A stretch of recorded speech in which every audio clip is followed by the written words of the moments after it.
Lucía nació en Nueva York.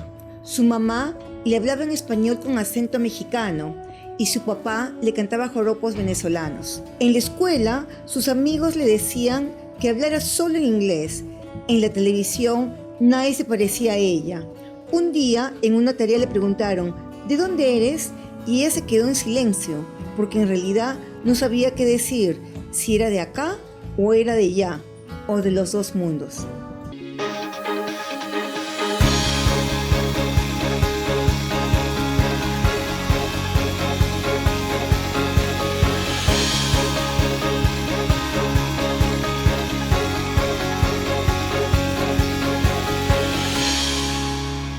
¿Cómo descubren nuestros niños y niñas quiénes son cuando hablan español en un continente tan grande y variado como América? Nuestros niños crecen entre fronteras invisibles, hablando español, hablando inglés, comiendo chicken nuggets o de repente un tamal, entre cómo se visten sus familias y cómo lo hacen sus compañeros en el colegio. A veces sienten que tienen que elegir entre ser latinos o ser americanos, como si no pudieran ser las dos cosas a la misma vez. La identidad de nuestros niños no se trata de abrazar solamente una casilla, se trata de abrir los brazos a diferentes identidades y a diferentes costumbres que hacen su propia identidad. Las que huelen a abuela, las que mezclan reggaetón con un guayno, o de repente las que mezclan inglés, portugués o incluso mezclan lenguas indígenas. Todo eso también es América. La identidad hispanohablante en América es un mosaico. Niñas que hablan Spanglish en Miami o de repente lo mezclan con portugués, inglés, francés. No hay una sola forma de ser latino o ser hispano. Y cada una está construyendo su identidad con lo que el mundo le permite ver con orgullo. Nuestro rol es asegurarnos que no escondan su cultura para que se sientan orgullosas de su representación, que no tengan que neutralizar su acento para que le escuchen y que pueda decir con claridad, yo soy de aquí y soy de allá, y eso es lo que me hace sentir única.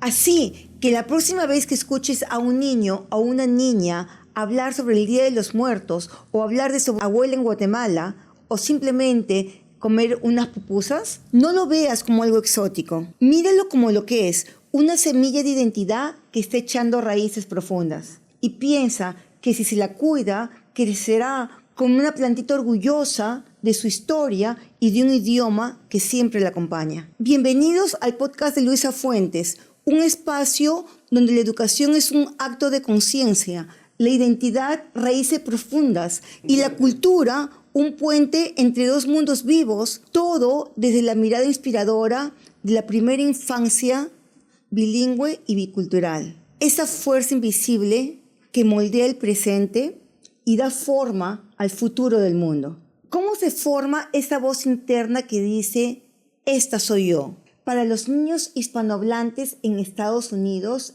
esa pregunta no es simple, porque muchas veces tienen que aprender a traducirse. En casa se come arepa, se escucha salsa y se come tamales también. En la escuela, un lunch frío, se celebra Halloween y se habla solamente inglés. Hoy vamos a aprender cómo se forma esa conciencia de yo soy, cuando creces con una doble raíz, hispana y estadounidense. Estos son nuestros versos comparativos. Comparativo número 1, en casa se habla español y en la escuela se habla inglés. En casa, saluda a la abuela, siéntate bien en la mesa, pórtate bien. La familia enseña códigos de respeto, afecto y comunidad típicos de nuestra cultura. Mientras en la escuela, raise your hand, great job, see you later. El sistema escolar valora la autonomía, la expresión individual y el cumplimiento de reglas más impersonales. ¿Sabes cuál es el impacto? Que el niño empieza a aprender que hay dos formas para estar en el mundo. Una para afuera y otra para adentro. La identidad se convierte en algo que traduce o se esconde, dependiendo siempre del contexto. Versus comparativo número 2. Lo que se ve en los medios y lo que se ve en casa. En los medios se ven personajes rubios con nombres anglosajones. Muy pocas veces vemos a niñas con acento, piel mestizas y también con nombres que se puedan pronunciar también en español. Mientras los que viven en casa, fiestas con piñata, lonches con los abuelitos, canciones de cuna y una cultura rica en tradiciones, pero definitivamente poco reflejada fuera del hogar. ¿Sabes cuál es el impacto? El mensaje silencioso, pero claro. Lo que soy no aparece en la pantalla. Muchos niños crecen creyendo que su cultura es privada, algo que no se muestra, y ahí su yo soy empieza a dividirse. Comparativo número 3.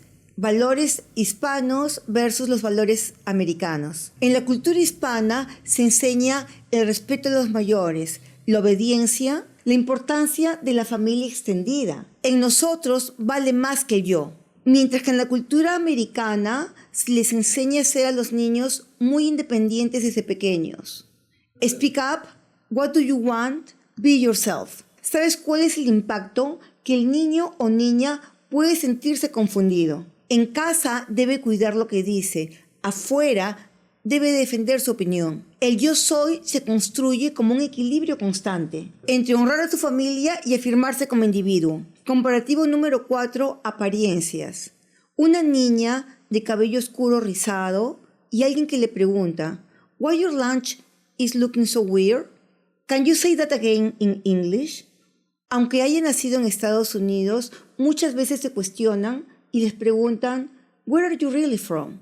El impacto para esta niña permanentemente se le recuerda que siempre es otra. La identidad no se forma solamente por lo que se siente, sino por cómo el entorno la lee. La mirada externa puede hacer que se cuestione si lo que es debe cambiar para encajar. Para un niño hispanohablante en Estados Unidos, el decir yo soy es poderoso, porque no está eligiendo entre dos culturas, está tratando de construir una propia, una mezcla que honre su historia sin tener que dejar ninguna de ellas. Y ahí es donde entramos nosotros, como adultos, como maestros, como comunidad, para decirle que no necesita traducirse todo el tiempo, que como es único, es espectacular y es quien es él. Que ser bicultural no es una carga, es una fuerza, porque al final el yo soy no debería sonar como una excusa, sino como un canto de orgullo. Ahora tengo 3 hacks para cultivar la identidad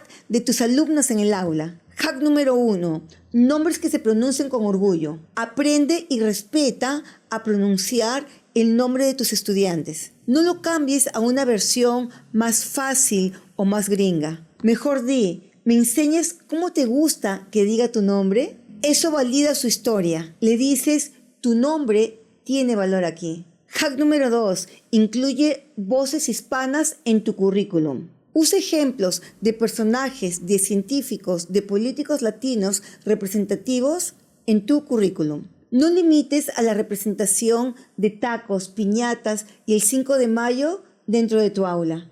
Muestra líderes latinos, activistas, abogados, médicos y artistas. Esto le dice, tu cultura no solo es folclore, también es historia, ciencia y poder. Hack número 3. Espacio para el idioma materno.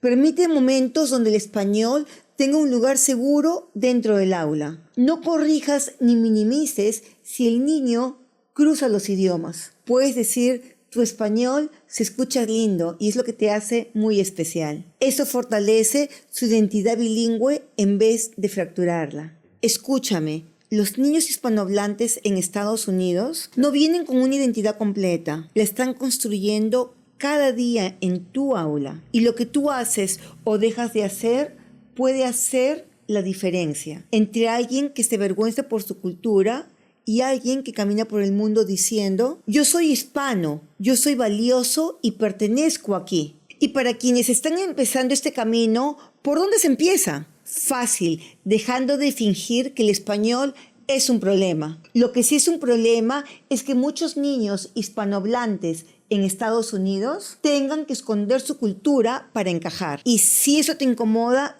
quédate, porque de eso vamos a hablar. Hay niñas que dejaron de hablar español porque una vez le dijeron, "Speak English, you are in America." Y eso pasa en las aulas donde decimos que aquí celebramos la diversidad. Pero en la práctica, la diversidad se celebra solamente si es que no incomoda, si no suena raro, si no huele a comida diferente. Entonces, ¿por dónde se empieza? Empieza por ti. Si eres maestra, empieza por hacer una lista. ¿Cuántos autores latinos has leído este año en clase? ¿Cuántas veces has dicho con orgullo, aquí podemos hablar español también? Si eres papá o mamá, empieza por decirle a tu hijo. No tienes que elegir entre ser latino o ser americano. Eres ambas cosas y eso es hermoso. Eso te da poder. Si trabajas con niños, empieza por escuchar más y corregir menos. Porque a veces lo único que un niño necesita para afirmarse es que un adulto no lo haga sentir fuera de lugar. ¿Por dónde se empieza? Se empieza reconociendo que ser un hispanohablante en Estados Unidos no es una desventaja, es una identidad y es una identidad muy poderosa. Si quieres saber más sobre educación temprana, lenguaje, arte y cultura, sígueme. Mi nombre es Luisa Fuentes y este es mi podcast. No vine a adaptarme al sistema, vine a rediseñarlo en español. Follow me and together we will raise our future leaders.